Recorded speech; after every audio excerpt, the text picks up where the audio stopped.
Morning, Earl. Morning. Obviously, this place recruited you really hard out of high school. Can you talk about how much that helped influence your decision the second time around and what it was the second time around that made a difference compared to the first? Getting recruited out of high school by, Florida State, Coach Norvell, Coach Marcus was here. My time, coming out of high school, we built strong relationships, as well as Coach Fuller. I felt that those guys were, real thorough throughout the whole process, recruiting process. I was always taught to, never burn bridges because you know who you may come across again in the future. I guess this time around, it was right. It was the right move, because I built those, great relationships throughout the past years. Second row on your left. And speaking on that, just seeing the success from far away from FSU and what Norvell said he was going to take the program, how much did that factor into just seeing when he followed through on what he was wanting to do over here? It definitely had a great effect on my, transition process, choosing Florida State to come here. Because, as you can see, they just finished throughout a whole regular season, 13-0. That's something that Florida State hadn't done in a little minute. That was great, with Coach Norvell saying that he was going to do that and actually standing on his word and accomplishing that great goal, bringing that success to the program. So, that was a great thing to do. Okay, we'll come second row on your right for Ira. Coming out of high school, everybody, I think, pegged you as a corner, but it seems like maybe you could play multiple positions. Have you guys talked about that much? And do you like the way they seem to use defensive backs in different roles sometimes? Definitely. I spoke to Coach Fuller, Norvell, about my role. I'm just trying to come in and be a great teammate, to the team, a leader. With my attributes, I'm a very versatile DB. And, I can just, wherever the coach needs me, you just plug me in anywhere, and I'll be capable of doing it, accomplishing that, creating that success for the team. Okay, we'll go to Brendan, front row on your left.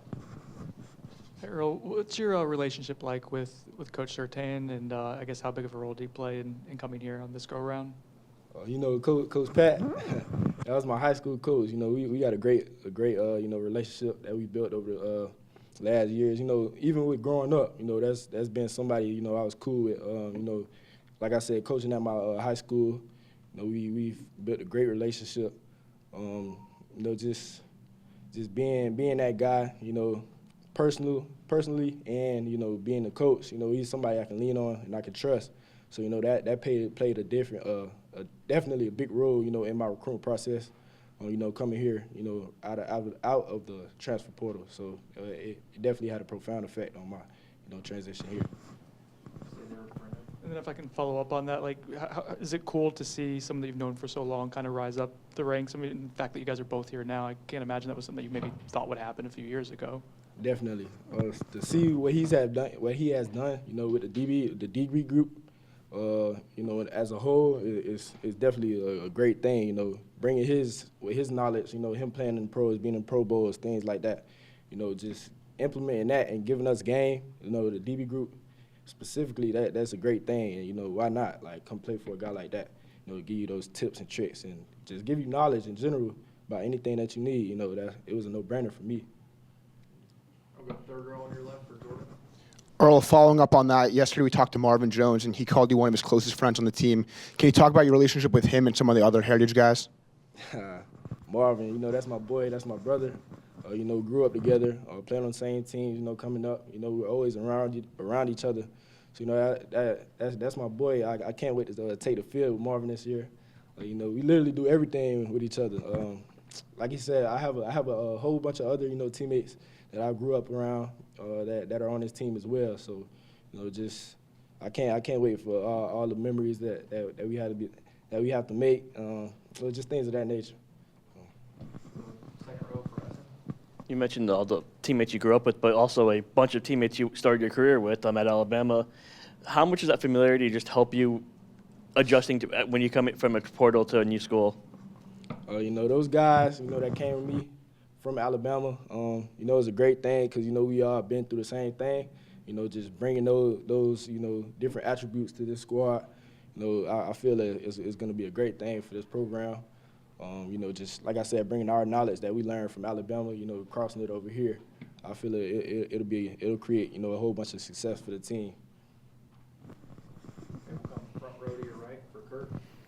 Hey, Earl, you talked about your versatility. I wonder if you could kind of talk to us about, I guess, how you view the strengths of your game as a DB, what you do particularly well. You know, like I said, I'm a very versatile DB. I can do a lot of things, but, you know, that's something that we'll have to look at, you know, as far as a team and collective, like going over with the coaches and stuff like that, where they need to plug me in. But, you know, I'm just trying to, you know, bring the guys up around me and just have everybody on the same page collectively, you know, be that guy with the team. Go back to Ira, second row on your right. I was going to ask 2 questions, if it's all right. The first one is, obviously you've been around great DBs. Your dad was a great DB. What did you learn from Coach Saban? I mean, his reputation in terms of producing DBs. Is there anything that you learned from him that you was new to you? Definitely. You know, there's one thing that stuck with me, you know, that Coach Saban, you know, he's been preaching on, you know, ever since I got there. You know, he tells us, you know, to just don't play with emotion, or don't play with emotion, but don't play emotional. You know, if you really think about that, that's really how it's supposed to be. You know, and also that next play mentality. You know, that's something that he has instilled in me, and I'm very grateful for that. You know, because that next play, it's all about the next play. You know, so that's it. And I was going to ask you about going up against Malik in practice. What challenges does he present as a receiver? Malik, he's definitely a dog. You know, I love, you know, competing against him, especially that guy. You know, like me and him at Alabama, we used to go at it all the time. You know, just those one-on-one battles. You know, those tough catches. You know, tight coverage, like things of that nature. You know, I can't wait to, you know, bring that to this program. You know, just continue to make each other better. Go to Aslan in the back right. How do you feel health-wise right now? I feel good. You know, body's good. You know, everything mentally. You know, I feel good. You know, just getting maintenance and stuff like that. You know, taking care of the things I need to take care of. You know, as far as body, mentally, I'm good though. Everything's good with me. Go back to Ira. Obviously, with your dad playing at Miami, I'm sure you grew up around that program. You know, is it going to be weird? Is it a challenge coming to Florida State, knowing you're going to be playing that school? Nah, I don't think it's a challenge or, you know, any pressure, you know, that came with this.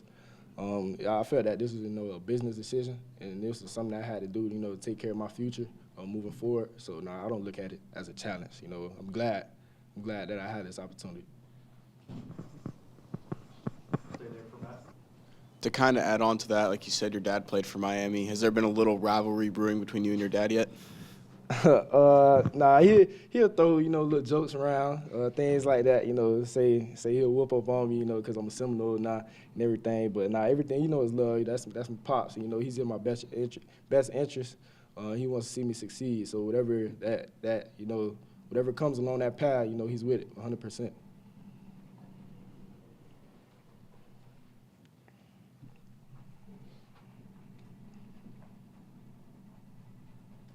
We'll go back over to your left for Jordan. Earl, can you talk about the DB room, a couple players that have stood out to you so far in camp, and what the relationship you've made with some of those guys?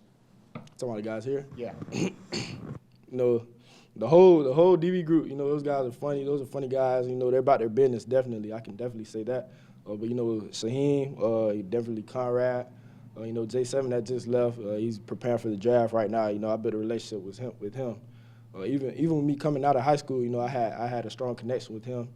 You know, there's a whole bunch of guys. I'm still, you know, feeling out the room, learning my teammates, and yeah, that's pretty much it. Go good. We'll end with Aslan. Looking at some of the stuff like on Pro Football Focus, they list you as playing slot cornerback, I guess, sometimes. I don't know, for some reason it seems like slot cornerback to safety seems to be kind of a transition that players can make as opposed to being further out on the boundary and things. What is it about your skill set you think that allows you to maybe go between these two different spots so easily? You know, I would say I'm a very aggressive player. Like, you know, I play a lot of physicality. You know, I can attack the ball, you know, at high points. And, you know, I just have a nose for the football. You know, so just being around the football, you know, at that nickel position is great. But like I said, you know, I'm very versatile, so coaches can plug me in anywhere. You know, my biggest thing is doing what's best for the team. So, you know, that's my biggest focus on.